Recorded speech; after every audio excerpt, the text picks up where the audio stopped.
निंदा करता हूं न किसी की स्तुति, क्योंकि स्वभाव विषमम जन्म, हर प्राणी का स्वभाव अलग अलग प्रकार का होता है और स्वभाव के अनुरूप व्यक्ति व्यवहार करता है। इसलिए मैं किसी की न प्रशंसा करूं न किसी की निंदा। इस प्रकार से एकदम स्वतंत्र भ्रमण करता हूं और हर परिस्थिति में प्रसन्न रहता हूं, क्योंकि मैंने अपना आनंद अपने भीतर ढूंढ लिया है और तुम लोग अपना आनंद बाहर ढूंढा करते हो। यदि ये वस्तु हमारी हो जाए तो हम बड़े सुखी हो जाएं, यदि हम ये बना लें तो हम बड़े सुखी हो जाएं। हम तमाम सुख के साधन बाहर जुटाया करते हैं और सुखी नहीं हो पाते, क्योंकि सुख बाहर है ही नहीं, सुख तो भीतर है। और मैंने अपने भीतर के सुख को पा लिया है, इसलिए बाहर की वस्तुओं की अपेक्षा नहीं। बोलो जय श्री कृष्ण। सन्यासी का यही धर्म है, सब कुछ त्याग दे। और एक बात आपको बताएं, मरने में बिल्कुल कष्ट नहीं होता, पर आप प्रायः सुनते होंगे अंतकाल में बड़ा कष्ट, मरने में बड़ा भयानक कष्ट। अब प्रश्न उठता है कि मरने में कष्ट होता है या नहीं? तो मरने में बिल्कुल कष्ट नहीं होता, परंतु कष्ट होता है तो काय का होता है, ये विचारणीय बिंदु है। देखिए, मृत्यु का ही दूसरा नाम है निद्रा। आपको निद्रा में कभी कष्ट हुआ? नहीं। यहां तक कि निद्रा यदि आपको ना आ रही हो तो नींद की गोली और खाते हो ताकि बढ़िया नींद आ जाए। क्यों? बोले जितनी बढ़िया नींद आएगी आप उतने ही अपने को स्वस्थ अनुभव करेंगे जगने के बाद। सारे दिन की थकान आप रात्रि की प्रगाढ़ निद्रा में सो करके उतार देते हो और जगने के बाद अपने को बिल्कुल तरोताजा अनुभव करते हो। उसी प्रकार से संपूर्ण जीवन की थकान मृत्यु की निद्रा में सो करके हम उतार देते हैं और नया जीवन पुनः प्रारंभ कर देते हैं। मरने के बाद नया देह मिलता है, नया जीवन मिलता है। अब प्रश्न उठता है कि जब निद्रा में कष्ट नहीं तो मृत्यु में कष्ट क्यों? थोड़ा सा अंतर है। निद्रा में इसलिए कष्ट नहीं होता क्योंकि जब आप सोने जाते हैं तो आपको यह ज्ञान है कि हम अपने पलंग पर जा रहे हैं, फिर जगेंगे, फिर दुकान पर जाएंगे, फिर इसी मकान में रहेंगे, फिर अपने परिजनों से मिलेंगे, कुछ भी नहीं बदलने वाला, सब ज्यों का त्यों। इसलिए निद्रा में आपको कोई कष्ट नहीं हुआ, आराम से चले गए सोने। पर मृत्यु की निद्रा में जब आप जाने लगते हो तो आपको यह ज्ञान रहता है कि इस नींद में सोने के बाद जब जगेंगे तो न परिवार हमारे पास होगा, न मकान हमारे पास होगा, न दुकान हमारे पास, सब कुछ हमसे छूट जाएगा। तो मरने का कष्ट नहीं होता, छूट जाने का कष्ट होता है।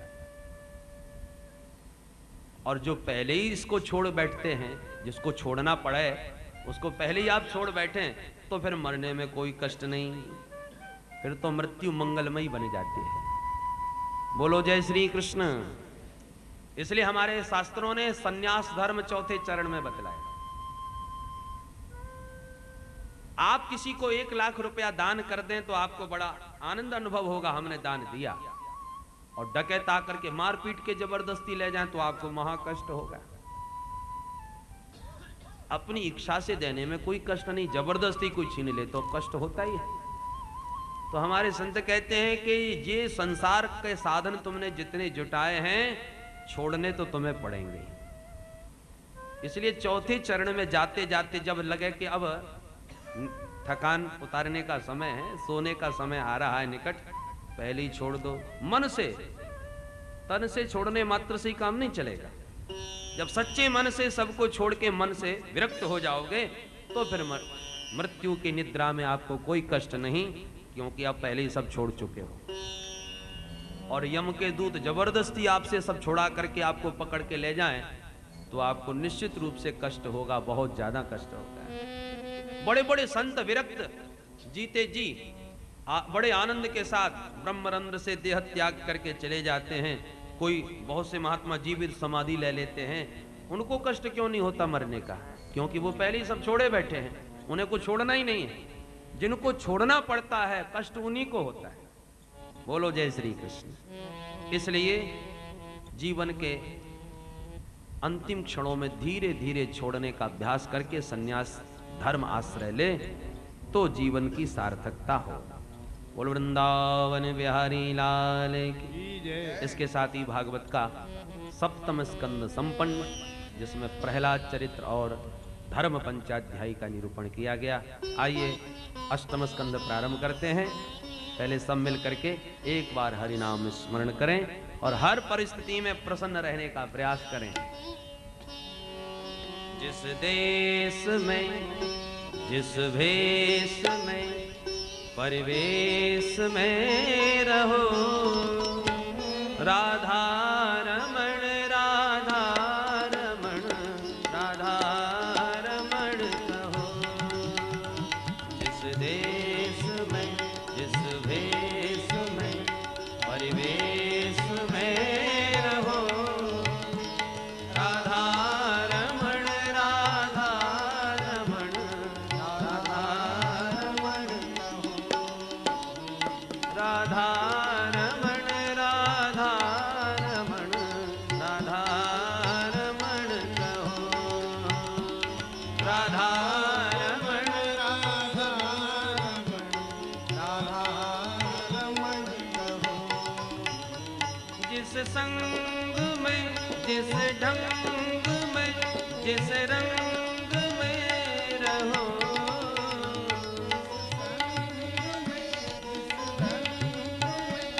जिस रंग में रहो, जिस संग में, जिस ढंग में, जिस रंग में रहो, जिस संग में, जिस ढंग में, जिस रंग में रहो, राधा रमण राधा रमण राधा रमण कहो। राधा रमण राधा रमण राधा रमण कहो। जिस देश में, जिस भेष में, परिवेश में रहो, राधा रमण राधा रमण राधा रमण कहो।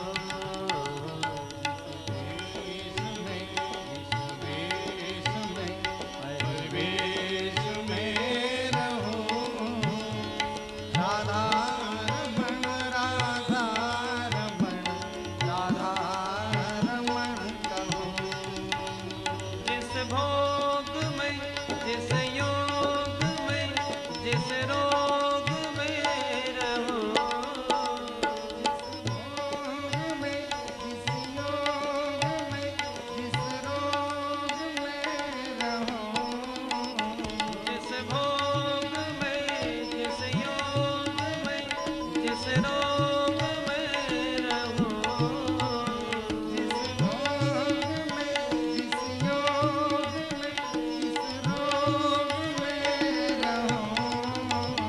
राधा रमण राधा रमण राधा रमण कहो। राधा रमण राधा रमण राधा रमण कहो। जिस देश में, जिस भेष में, परिवेश में रहो, राधा रमण राधा रमण राधा रमण कहो। जिस देश में, जिस भेष में, परिवेश में रहो, राधा रमण राधा रमण राधा रमण कहो। जिस काम में, जिस धाम में, जिस ग्राम में रहो, काम में, जिस ग्राम में, जिस ग्राम में रहो, जिस काम में, जिस धाम में, जिस ग्राम में रहो, जिस काम में, जिस धाम में, जिस ग्राम में रहो,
भजो सदा, श्री राम को भजो, श्री कृष्ण को भजो सदा, श्री राम को भजो।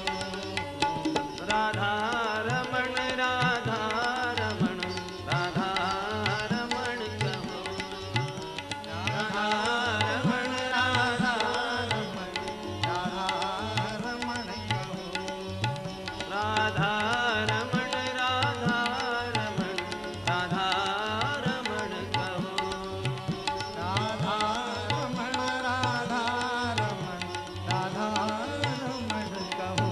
बोल राधा कृष्ण भगवान की जय। पूज्यपाद श्री स्वामी जी महाराज की जय। जय जय श्री राम। अष्टम स्कंध में मनमंत्रों का निरूपण किया गया है। प्रत्येक मनमंत्र में भगवान का विविध रूपों में अवतरण होता है। जैसे हमारे देश की व्यवस्था है, 5 साल के बाद सरकार बदल जाती है, हो सकता है बीच में ही बदल जाए, उसी प्रकार भगवान की भी व्यवस्था है। मनमंत्र बदलते ही इंद्र बदल जाएं, मनु बदल जाएं, सप्तर्षि बदल जाएं। वर्तमान में जो इंद्र हैं उनका नाम है पुरंदर महाराज।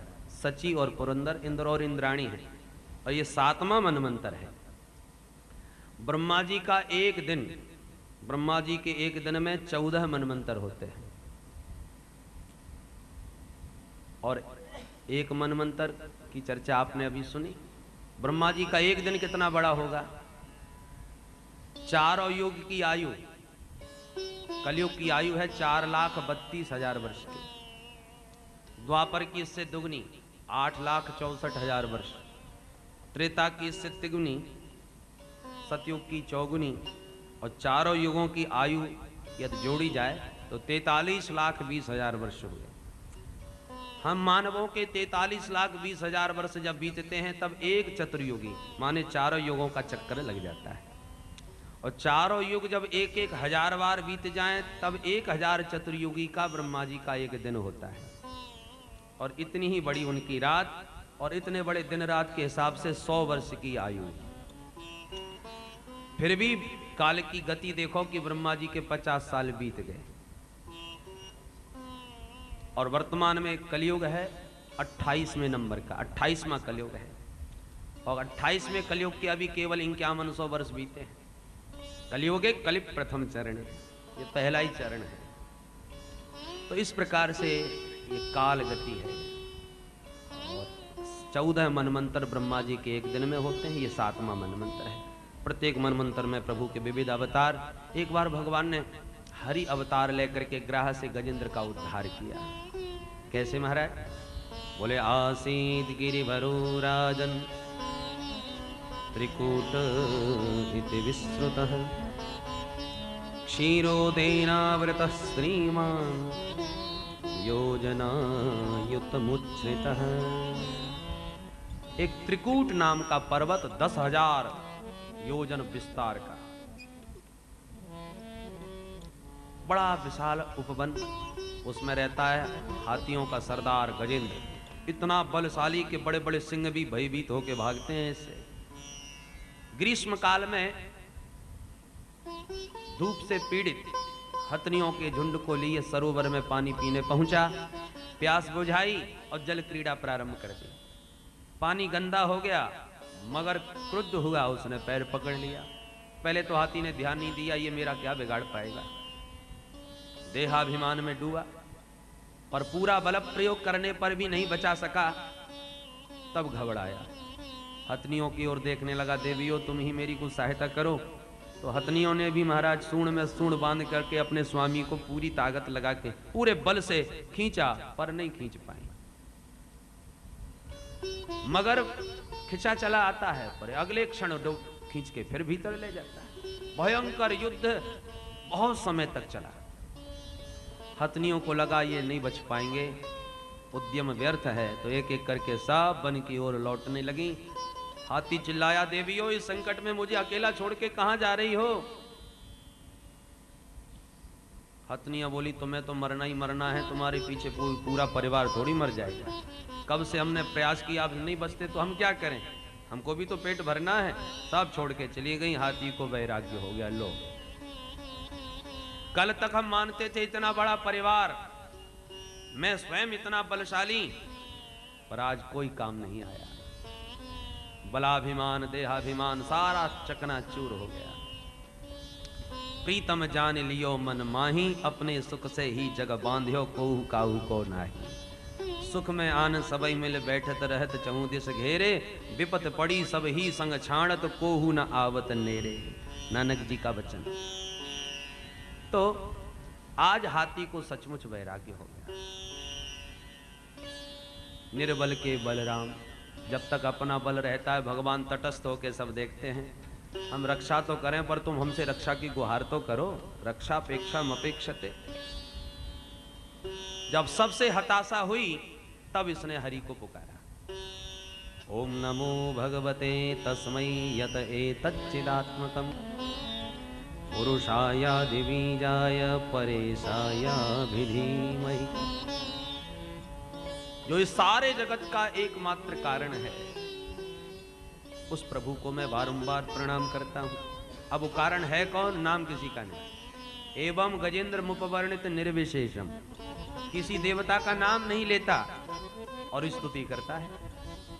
सारे देवता आए और ये चाहते हैं कि हमारे नाम सहित हमको पुकारे तो हम इसकी रक्षा करें, पर स्तुति कर रहा है, नाम लेता नहीं, तो ये स्तुति किसकी मानी जाए? भगवान को लगा जो किसी की स्तुति नहीं सो हमारी।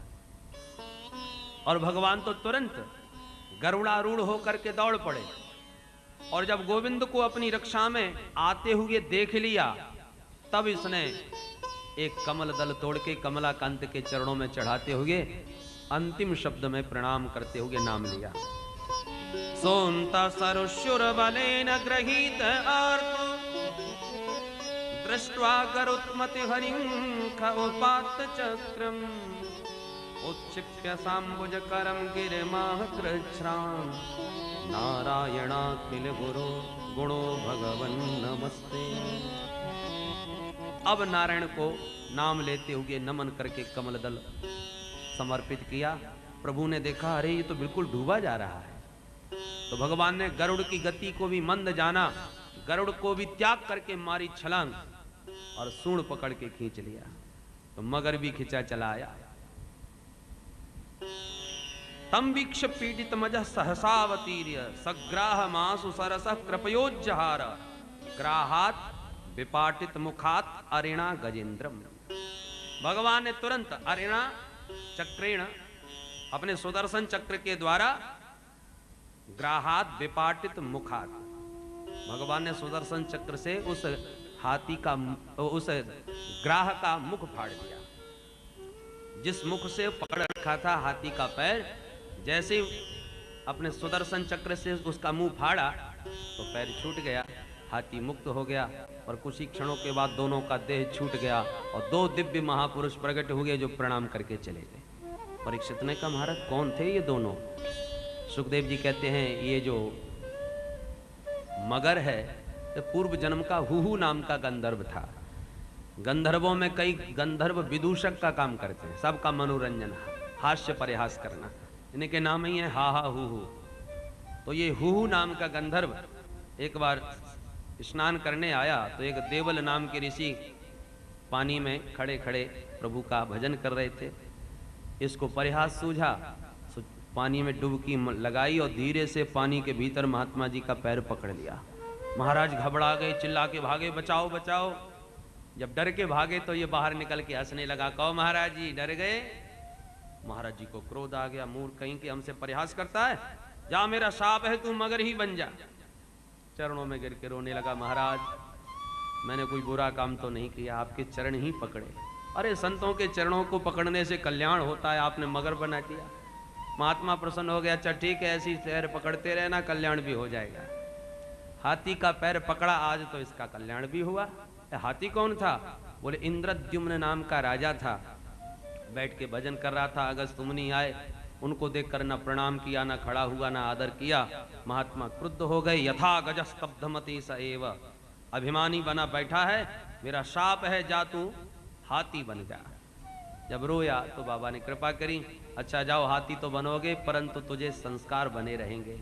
प्राग जन्मन्यनुशिक्षितम, ये पूर्व जन्म की शिक्षा और संस्कार का ही प्रभाव था जो कुंजर देह से हरि की स्तुति करी और आज इसका उद्धार हुआ।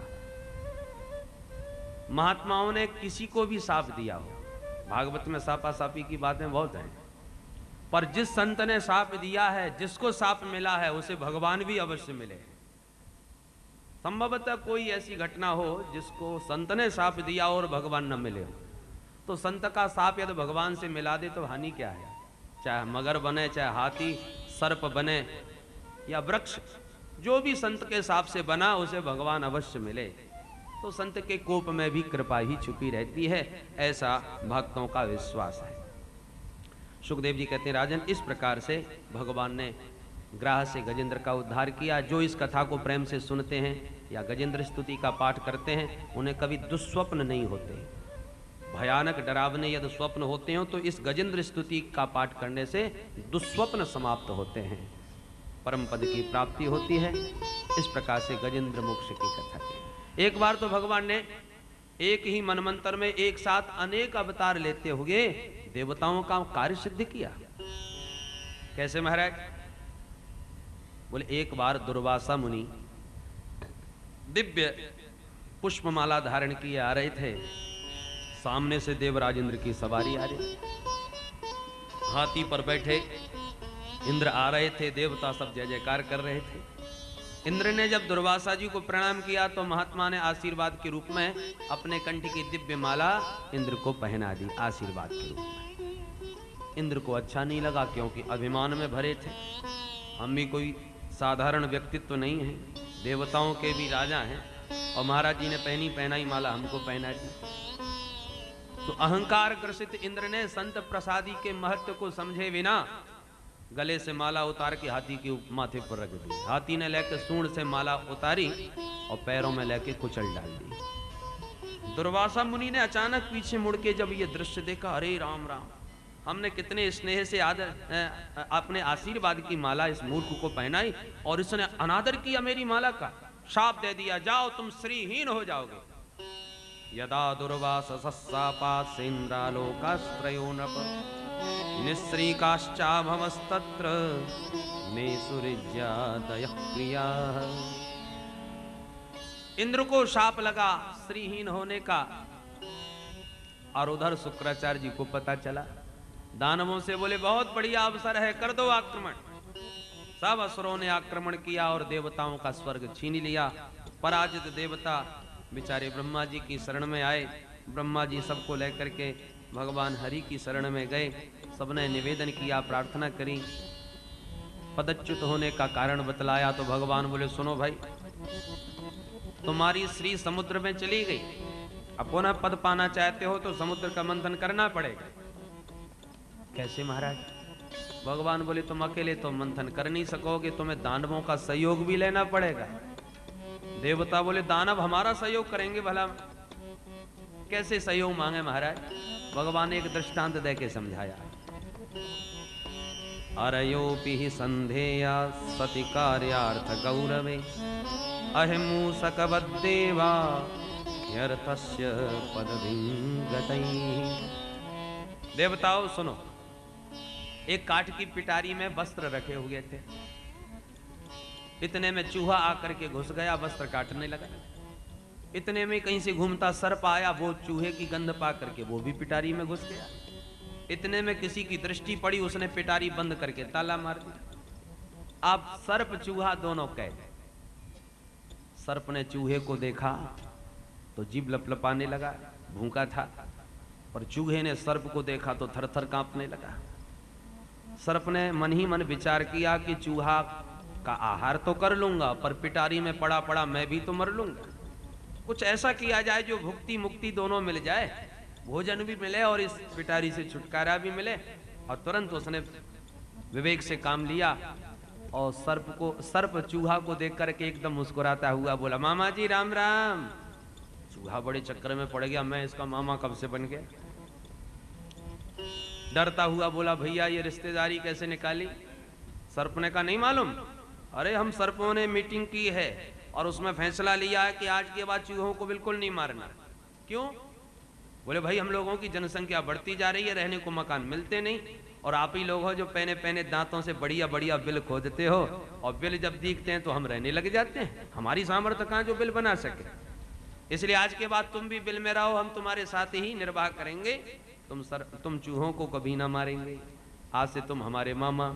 चूहा बड़ा प्रसन्न हो गया, अरे भैया ये तो तुमने बड़ा सुंदर समाचार दिया, अब तो हम और आप साथ ही साथ रहा करेंगे। खूब बातों में बांध लिया।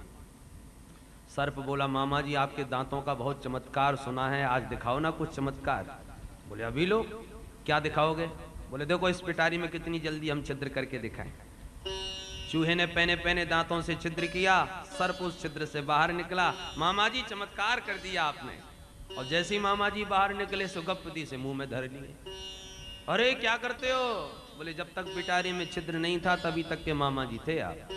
बोलो जय श्री कृष्ण। तो सर्प कितना बलवान शक्तिशाली चूहे के सामने, परंतु अवसर जब आया तो शक्तिशाली सर्प को भी चूहे से राम राम करनी पड़ी। अहिमूषकवत देवा, देवताओं ने कहा महाराज अब आपकी बात हमारी अच्छी तरह समझ में आ गई, और देवता भगवत आज्ञा से चले दानवों के पास। भैया जी नमस्कार। दानवों ने देखा ये देवता लोग आज राम राम करने कैसे आ गए भाई, कहो कैसे आना हुआ? बोले भैया हम एक निवेदन करने आए हैं, यदि हमारी बात अच्छी लगे तो मान लीजिए। क्या बात है? बोले हम और तुम सगे भाई हैं कि नहीं, पहले ये बताओ। दानवों ने कहा वो तो हैं, तुम्हारे भी पिता कश्यप हमारे भी पिता कश्यप, भले ही माताएं अलग अलग हैं, तुम अदिति पुत्र हम दिति पुत्र, पर पिताजी तो एक ही हैं। तो एक पिता की संतान भाई भाई तो होंगे, पर ये भाई का संबंध आज हमें क्यों बता रहे हो?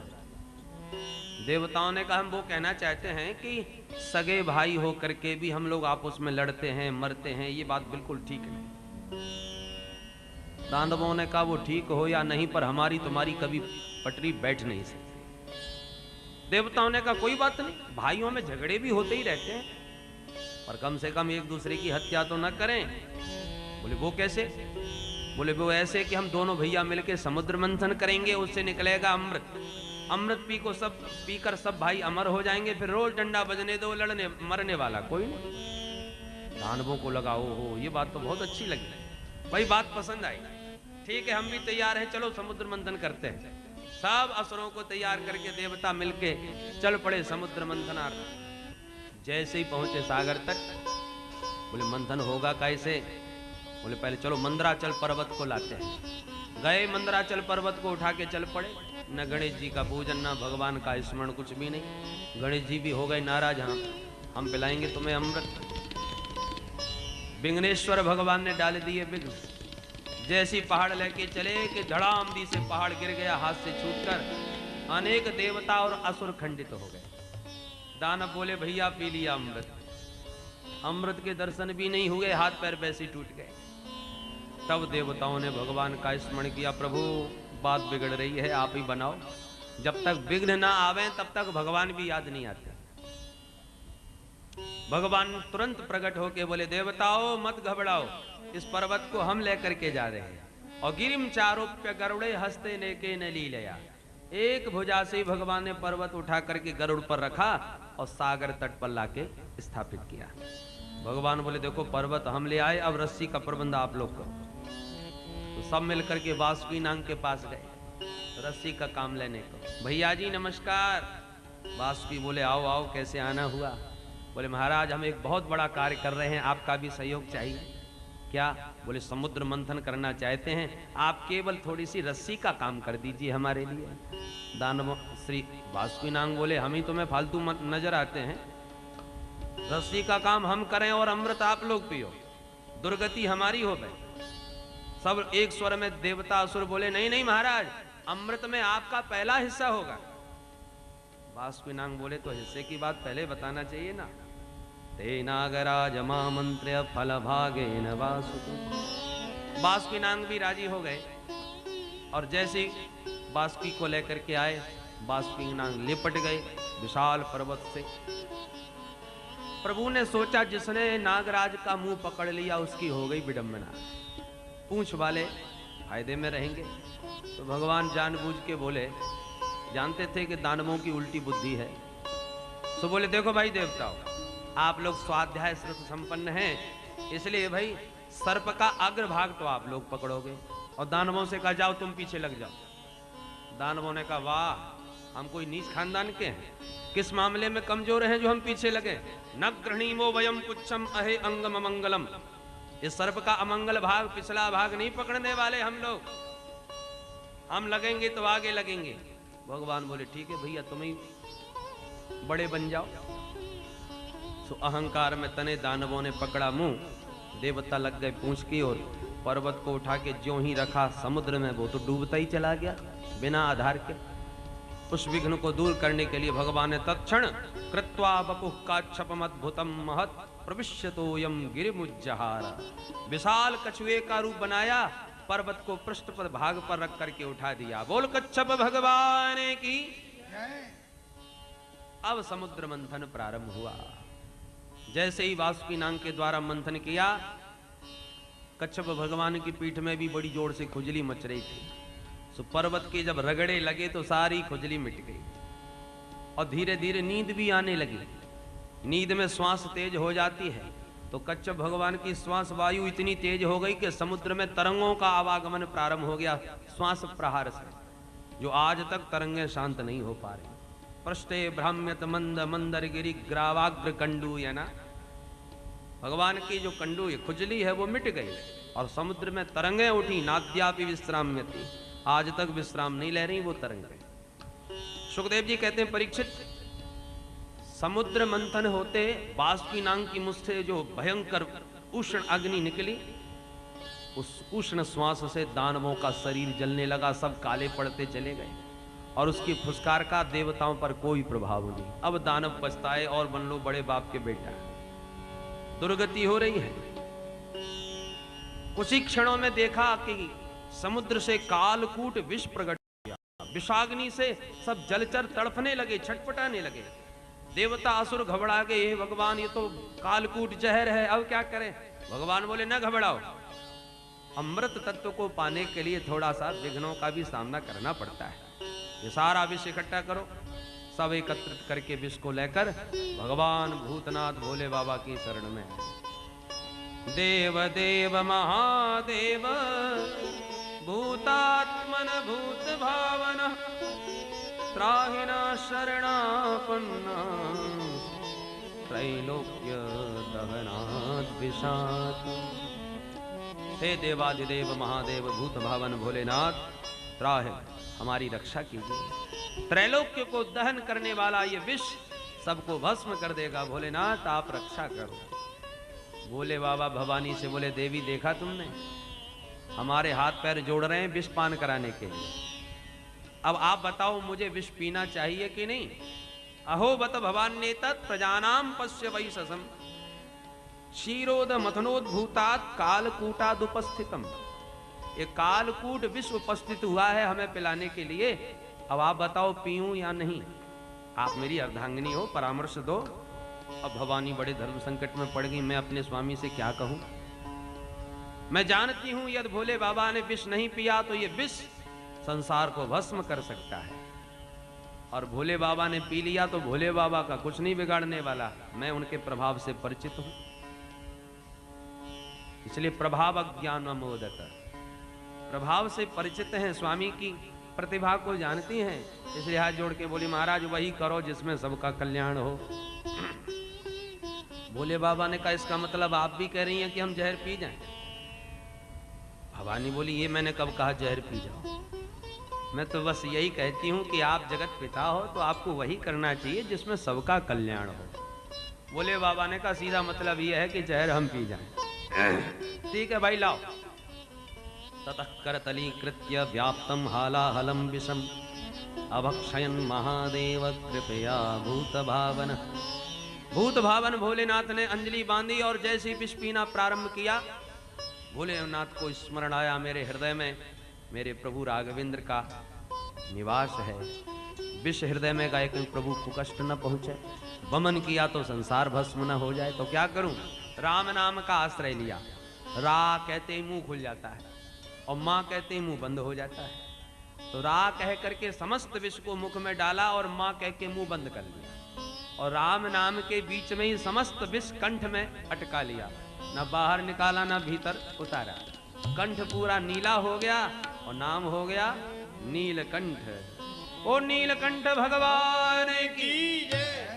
यच्चकार गले नीलम तच्च साधुर्विभूषणम। संतों का, महापुरुषों का परमार्थ ही आभूषण होता है। आज भोले बाबा ने विष पी करके जगत का कल्याण किया, जीवों की रक्षा करी, इसलिए अमृत पीने वाले देवता बने पर विष पीने वाले महादेव बन गए। देवताओं के भी परम वंदनीय महादेव कहलाए।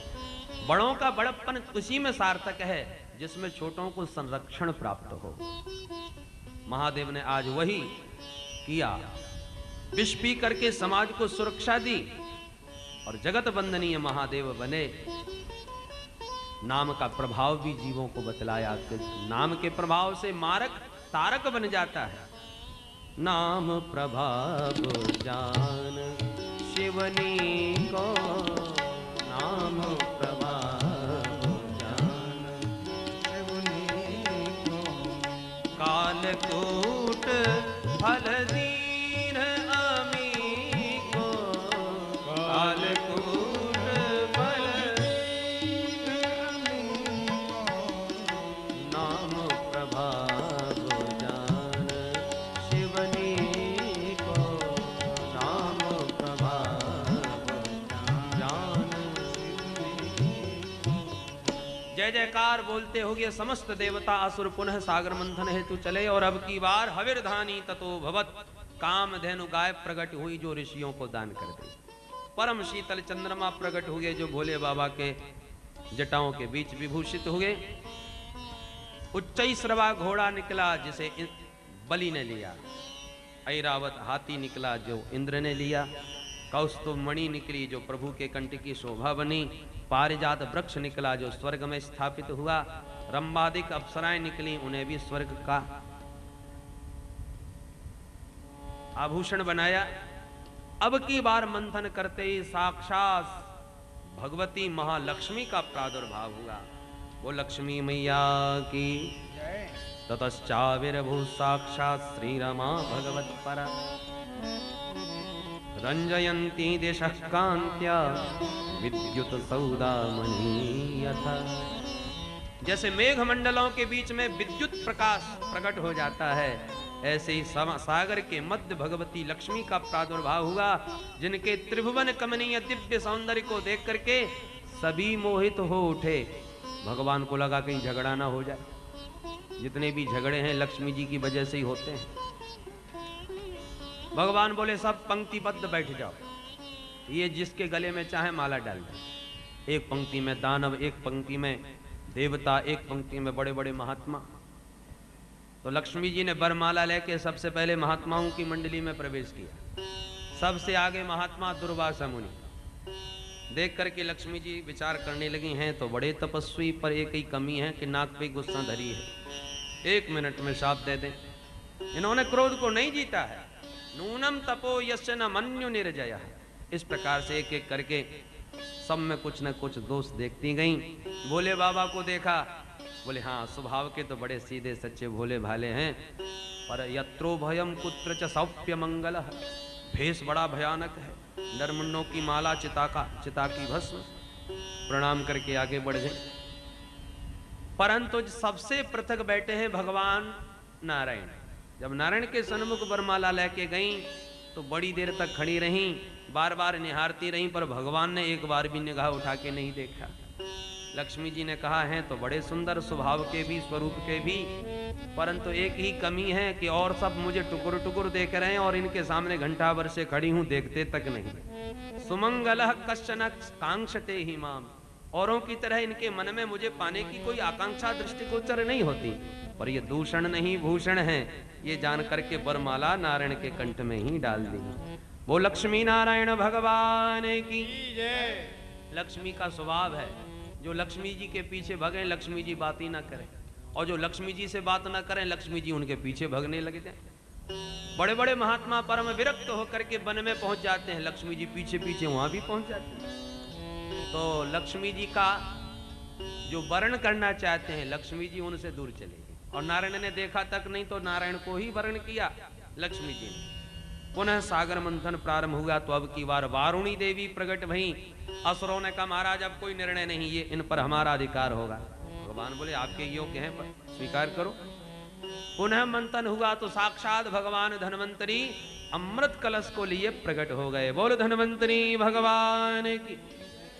आयुर्वेद के प्रवर्तक भगवान धन्वंतरी, उनके हाथ में अमृत कलश देखते ही दानवों ने एक झपट्टा लगाया और अमृत कलश छीन के 9 2 11 हो गए। देवता बेचारे सब देखते रह गए, ले गो ले गो ले गो। भगवान बोले मत घबराओ, माँ खिद्यत मिथोर्थम बस साध हिस्से स्वमाया, रो मत, खेद मत करो, मैं अपनी माया से तुम्हारे कार्य की सिद्धि करूंगा।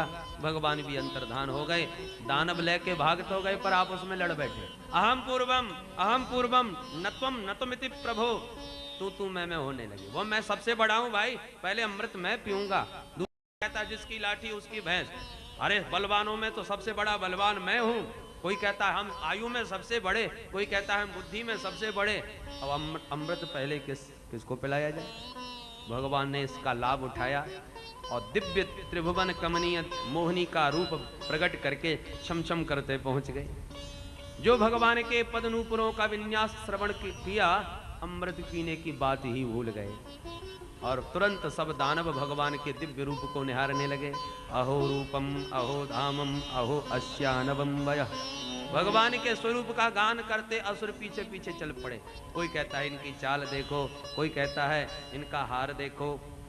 अचानक एक आगे बढ़ के बोला, देवी कात्वम कंजपला साक्षी, देवी जी आपका परिचय क्या है। कुतो वाक्यम चिकीर्षसि कश्याशी बद बामोरु मथनंती व मनांसी ना। तुम कौन हो, कहां से आ रही हो, कहां जा रही हो, घूम रही हो, विवाह हुआ कि नहीं। भगवान बोले ये सब जन्मपत्री पूछने वाले तुम कौन हो। दानवों ने कहा हम भी कोई ऐसे वैसे नहीं, वयम कश्यपदा यादा, हम सब कश्यप जी की संतान हैं। और देखो हमने समुद्र मंथन करके कितना दिव्य अमृत प्रकट किया है। वो भगवान बोले ओहो ये अमृत है, पीते क्यों नहीं। बोले देवी जी बस इसी बात का तो झगड़ा हो रहा है, कैसे पिए कहां से पिए। हमारी दृष्टि में तो आप बड़े ठीक अवसर पर आई हो, क्यों ना ये वितरण आप ही के द्वारा हो जाए तो हम लोगों का झगड़ा मिट जाए। भगवान ने थोड़ा सा त्याग दिखाया। अरे राम राम, बाबा कश्यप जी का तो मैंने भी बहुत नाम सुना था, पर मुझे नहीं मालूम कि कश्यप जैसे महापुरुष की तुम जैसी बुद्धिहीन संतान हो सकती है। दानवों ने कहा देवी जी तुम हमें बुद्धिहीन कह रही हो, अरे हम किस मामले में आपको पागल नजर आते हैं। भगवान बोले ये पागलपन तो नहीं तो और क्या है, जिसके बारे में कोई अता नहीं, पता नहीं, जान नहीं, पहचान नहीं, और अमृत जैसा बहुमूल्य पदार्थ तुम वितरण करने के लिए सौंप रहे हो, ये कोई बुद्धिमानी का काम है। कथम कश्यपदायादा पुंशल्याम मई संगता विश्वासम पंडितो जातु कामनी सुनयाति। कोई भी पढ़ा लिखा समझदार व्यक्ति अपरिचित स्त्री पर भरोसा नहीं करता जैसे तुम लोग कर रहे हो। अरे मैं तो इधर से उधर भटकती घूमती ही रहती हूं। दानवों में और विश्वास जगा।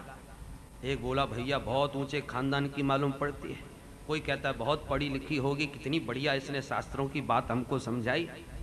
देवी जी हमें तो आपके वचनों से ही पता चल गया कि आप निश्चित कुलीन स्त्री हैं, हमें अब अमृत पिएंगे तो आपके हाथ से ही पीना है। भगवान बोले नहीं मानते तो कोई बात नहीं, मैं पिला देती हूँ, पर मेरी भी शर्त होगी। क्या। बोले परोसते समय हो सकता है किसी पर कम किसी पर ज्यादा जाए, आप लोग मेरे से झगड़ा मत करना। दानवों ने कहा कैसी बातें करते हो देवी, हम भी कोई गिरे खानदान के थोड़ी हैं, छोटी छोटी बातों पर झगड़ने वाले नहीं, जैसे इच्छा पड़े वैसे बांटो। अरे बूंद भी मत देना, फिर भी लड़ने झगड़ने वालों में नहीं है। भगवान बोले अच्छा ठीक है तो लाओ हमको दो। अमृत प्रभु के हाथ में आया। भगवान बोले साहब पंक्तिबद्ध होकर के शुद्ध पवित्र होकर के बैठो तब अमृत पिलाऊंगी। सब बन ठन के सज धज करके पंक्तिबद्ध बैठने लगे, तब तक देवता भी आ गए। भगवान बोले ये चमकीले चमकीले कौन आए रहे। दानवों ने कहा देवी शीघ्रता करो, ये हमारे सौतेले भाई हैं, थोड़ी सी मेहनत तो इन्होंने भी की पर हम इनको देने वाले कुछ नहीं है। भगवान बोले अरे राम राम तुम तो बहुत बेईमान मालूम पड़ते हो, भाइयों के साथ विश्वासघात,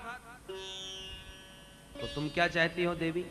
भगवान बोले देखो, इस अमृत कलश में जो गाढ़ा गाढ़ा अमृत है वो सब नीचे रखा है, ऊपर निरा पानी पानी है। तुम चाहो तो दो दो बूंद पानी की ऊपर ऊपर की इनको पिलाए दूं, और नीचे का गाढ़ा गाढ़ा बढ़िया अमृत आपको ही मिलेगा पीने को। उससे तीन फायदे होंगे। पहले तो तुम्हें कोई बेईमान नहीं कहेगा। दूसरी बात, ऊपर का जो घड़े का पानी है वो ठिकाने लग जाएगा। तीसरी बात, इन भूखों की नजर भी तुमको नहीं लगेगी। दानवों ने कहा वाह देवी, आप जो करोगी वो हमारे हित में ही होगा, ये हमें विश्वास है, जो चाहो सो करो। प्रभु का संकेत पाती देवता तो तुरंत पंक्तिबद्ध बैठ गए और भगवान ने परोसना प्रारंभ कर दिया। अब अमृत पिला रहे हैं देवताओं को और मुस्कुरा रहे हैं दानवों की ओर। दानव सब रूप सुधा का पान कर रहे हैं, देवता अमृत सुधा का पान कर रहे हैं। स्वरभानु नाम के दैत्य की दृष्टि घड़े पर पड़ी तो उसकी बुद्धि चकराई। हमें तो लगता है दाल में कुछ काला है, ऐसा न हो कि यहाँ बूंद भी ना आवे। मायावी था, तुरंत एक दिव्य देवता का रूप बना के सूर्य चंद्र के बीच अंजलि लगा के बैठ गए। प्रभु ने उसे भी अमृत पिला दिया। सूर्य चंद्र ने सावधान किया, सरकार ये नकली देवता है। भगवान ने तुरंत सुदर्शन चक्र से सिरोच्छेद किया तो उसके दो विवाह हो गए, राहु और केतु के रूप में। भगवान मोहिनी अमृत सुधा के साथ अंतर्धान हो गए। बोल मोहिनी भगवान की जय। अब दानवों को होश आया है, भैया वो देवी जी कितकू गई। अब देवी जी का पता नहीं, अमृत का पता नहीं। देवता साहब प्रसन्न चित्त हो रहे हैं अमृत पी करके। अब दानवों का माथा ठनका, और लगता है हमारे साथ विश्वासघात हुआ है, धोखा हुआ है, छल हुआ है। पर वो छलने वाली देवी थी कौन, ये पता लगाओ। एक बोला मुझे तो लगता है वो नंबर 1 का बहरूपी या विष्णु ही हो सकता है। उसी ने देवताओं के लिए न जाने क्या क्या रूप नहीं बनाया। बराह बन के वो आ गया, नरसिंह बन के वो आ गया, तो स्त्री बन के भी आया होगा। तब तो देवता दानव सब क्रुद्ध हो गए देवताओं पर और भयंकर आक्रमण करते हुए युद्ध छेड़ दिया। तत्र देवासुरो नाम रणः परम दारुण। उसी क्षण परीक्षित भयंकर देवासुर संग्राम छिड़ा। पर अमृत पिए हुए देवता, और वो भी भगवान की कृपा के आश्रित हैं, इसलिए सब के सब विजयी हुए, दानव सब पराजित हो गए। जितने दानव मरे, शुक्राचार्य जी ने अमृत संजीवनी विद्या से सबको जीवित कर लिया। शुक्राचार्य जी की शरण में जब भोले बाबा के कान में ये बात पड़ी कि भगवान ने मोहिनी रूप बना करके दानवों को छला, तो उनके मन में भी उत्कंठा हुई, मेरे प्रभु स्त्री रूप में कैसे लगेंगे, मैं भी तो चल के दर्शन करूं। पहुंच गए भोले बाबा। प्रभु, मैंने जब से सुना है कि आपने स्त्री के रूप में प्रकट होकर दानवों को छला, मेरे मन में बड़ा कौतूहल हो रहा है, आप कैसे लगते होंगे स्त्री रूप में, मुझे भी एक बार दर्शन दो। ये न सम्मोहिता दैत्या पायतश्चामृतम सुराः तद्रदिक्षव आयाता परम कौतूहलम हीनः। भगवान हंसने लगे, भोलेनाथ आप उस मोहिनी रूप का दर्शन न करो तो ही अच्छा होगा। कौतूहलाय दैत्यानाम योषित वेशो मया कृतः। मैंने तो दानवों को पागल बनाने के लिए थोड़ा सा वो रूप बनाया था, वो आप जैसे महापुरुषों के दर्शनीय नहीं है, न करो तो अच्छा होगा। भोलेनाथ ने कहा नहीं महाराज, मैं बड़ी उत्कंठा से आया, अब दर्शन तो अवश्य करूंगा। भगवान बोले नहीं मानते तो ठीक है, तत्ते हम दर्शयिष्यामि। आप नहीं मानते तो मैं आपको अवश्य दर्शन दूंगा, पर भविष्य क्रिया का प्रयोग किया, दर्शयिष्यामि। तो भोले बाबा को नहीं है, मन में विचार आया, शायद अभी विचार नहीं है, तो चलो फिर कभी सही। ठीक है महाराज। प्रभु से आज्ञा लेके भोले बाबा लौटे घर को, कि मार्ग में ही भगवान की लीला प्रकट हो गई। दिव्य मोहिनी रूप में प्रकट करके कंदुक क्रीड़ा करते सन्मुख आए। भोले बाबा ऐसे मुग्ध हो गए कि नंदी सर से नीचे उतर के मोहिनी भगवान के पीछे भाग लिए। आगे आगे मोहिनी भगवान, पीछे पीछे भोले बाबा। बड़े बड़े संत विद्वान बैठे थे, उनके बीच में से मोहिनी भगवान निकले, भोले बाबा भी भागे। महात्माओं ने जब ये दृश्य देखा सब भौचक्के से रह गए। भगवान दिखाना चाहते हैं अपनी दिव्य माया का चमत्कार। विश्वामित्र पराशर प्रवतया ये चाम्बुबातासना तेपि स्त्रीमुख पंकजम सुललितम दृष्टैव मोहंगतः सासलन्यम सघृतम पयो दधियुतम ये भुंजते मानवा तेषाम इंद्रिय निग्रहो यद भवेत विंध्यस्तरेत सागरम। भगवान की माया बड़ी बरबती है। भोले बाबा जैसी निकट आए, भगवान तुरंत चतुर्भुज रूप में प्रकट होके मुस्कुराए, कहो भोलेनाथ ऐसा लगा मेरा स्वरूप। अब भोले बाबा बेचारे बड़े लगे, हाथ जोड़ के बोले सरकार अब खाई सो खाई, आंगे खाए तो राम दुहाई, दोबारा आपके किसी रूप के दर्शन का दुराग्रह नहीं करूंगा, मुझे आशीर्वाद दो महाराज, दोबारा आपकी इस माया के प्रपंच में न पड़ूं। भगवान बोले भोलेनाथ आपका मेरी माया भला क्या बिगाड़ सकती है, ये तो जगत को मोहने वाली है। भोलेनाथ ने कहा महाराज इससे ज्यादा और क्या बिगाड़ेगी। भोले बाबा की शक्ति का जहां जहां पात हुआ वहीं पर स्वर्ण चांदी की दिव्य खदानें उत्पन्न हो गई। भगवान श्री सुखदेव जी कहते हैं परीक्षित इस प्रकार से भगवान ने मोहिनी रूप में दानवों को छला और भोले बाबा को भी मोहित किया और संसार को ये शिक्षा दी भोले बाबा को मोहित करके कि ये न समझ लेना कि तुम अपने बल से मेरी माया का पार पा लिए, मेरी माया से वही बच सकता है जिस पर मेरा हाथ है, अपने बल से कोई नहीं बच सकता। उधर बलि आदि सब असुरों ने शुक्राचार्य जी का आश्रय लिया तो शुक्राचार्य जी बोले मेरी बात मानो, मैं जो कहूं सो करो। क्या करें महाराज? बोले हम लोग पराजित भले ही हो गए पर हतोत्साहित नहीं होंगे। तुम एक काम करो, ब्राह्मणों की सेवा प्रारंभ कर दो, धर्म का आचरण करो, क्योंकि मैं सबसे लड़ सकता हूं पर नारायण की कोई काट मेरे पास नहीं है। और यदि तुमने धर्म का और ब्राह्मण का आश्रय लिया तो ये नारायण भी तुम्हारा कुछ नहीं बिगाड़ सकेंगे, क्योंकि धर्म जिस पक्ष में हो, ब्राह्मणों की कृपा जिस पक्ष में हो, नारायण की कृपा भी उधर ही रहती है। तब तो दानवों ने ब्राह्मणों की इतनी सेवा करी, भृगुवंशी ब्राह्मण प्रसन्न हो गए, आशीर्वाद में दिव्य रथ दिया, जिस रथ में आरूढ़ होकर के जब आक्रमण किया बलि ने तो देवता तो उस तेज को सहन नहीं कर पाए, देखने में सक्षम नहीं। बृहस्पति जी ने कहा देवताओं भाग जाओ, इस समय बलि का सामना कोई संसार की शक्ति नहीं कर सकती, क्योंकि इसके साथ ब्राह्मणों की कृपा और धर्म की रक्षा है, धर्म का बल है। तब तो बेचारे देवता स्वर्ग खाली करके भाग गए, तीनों लोकों पर एकाधिपत्य बलि का हो गया। शुक्राचार्य जी बोले बलि जल्दी से अब 100 यज्ञ और कर डालो, फिर तुम्हें इस इंद्रासन से कोई नहीं हटा सकता। सब लोग 100 अश्वमेध यज्ञ करने के बाद इंद्र की पदवी पाते हैं, और बलि है जो पदवी पाने के बाद 100 अश्वमेध यज्ञ करने का प्रयास कर रहा है। कई परिस्थितियां ऐसी बनती हैं कि सरकार सत्ता में पहले आ जाती है, बहुमत बाद में सिद्ध करती है। तो बलि ने भी वही किया। अब नर्मदा के तट पर यज्ञ प्रारंभ कर दिए शुक्राचार्य जी के आचार्यत्व में। बेचारी देव माता अदिति रोने लगी, बड़ी दुखी, देवताओं की स्थिति सुन सुनकर। कश्यप जी ने पूछा देवी क्या बात है? तो दुख का कारण बताया, महाराज मेरे बेटे भटकते फिर रहे हैं, मुझे ऐसा बेटा दो जो मेरे पुत्रों की संपत्ति पुनः उन्हें प्राप्त करा दे। कश्यप जी ने कहा देवी एक पयोव्रत करना होगा, फाल्गुन श्यामले पक्षे द्वादशाहम पयोव्रतः, फाल्गुन शुक्ल पक्ष की प्रतिपदा से द्वादशी पर्यंत पयोव्रत करोगे तो तुम्हारा मनोरथ पूर्ण होगा। अदिति मां ने पयोव्रत का पालन किया, परिणाम स्वरूप प्रभु प्रसन्न हो गए और प्रकट होकर दर्शन दिया। अदिति मां ने प्रभु को प्रणाम किया, दिव्य स्तुति करी। भगवान बोले मां पूर्व में तुमने जो वरदान मांगा था तदनुसार मैं अब तुम्हारा पुत्र बन के आ रहा हूं। कालांतर में भादों का महीना आया, शुक्ल पक्ष आया, द्वादशी तिथि आई, अभिजित मुहूर्त आया, और विजया द्वादशी में मध्याह्न, वामन द्वादशी में मध्याह्न 12 बजे अदिति मां के गर्भ से भगवान का वामन रूप में प्राकट्य हुआ। बोल वामन भगवान की जय। तम बटुम वामनम दृष्ट्वा मोदमाना महर्षय। वामन भगवान के बटुक रूप को देख करके महात्मा सब मुग्ध हो गए।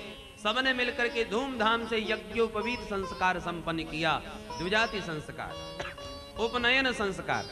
ब्रह्मा जी ने ला करके कमंडलू दिया वामन भगवान को, आकाश ने ला के छत्र दिया, अदिति मैया ने लंगोटी पहनाई, कश्यप जी ने मेखला पहनाई, रुद्राक्ष की माला भगवती सरस्वती ने प्रदान करी, भिक्षा का पात्र कुबेर ने दिया, अन्नपूर्णा मां ने भिक्षा प्रदान करी, बृहस्पति जी ने गायत्री मंत्र फूंक करके यज्ञोपवीत धारण कराया, सप्तर्षियों ने कुशा का आसन भेंट किया।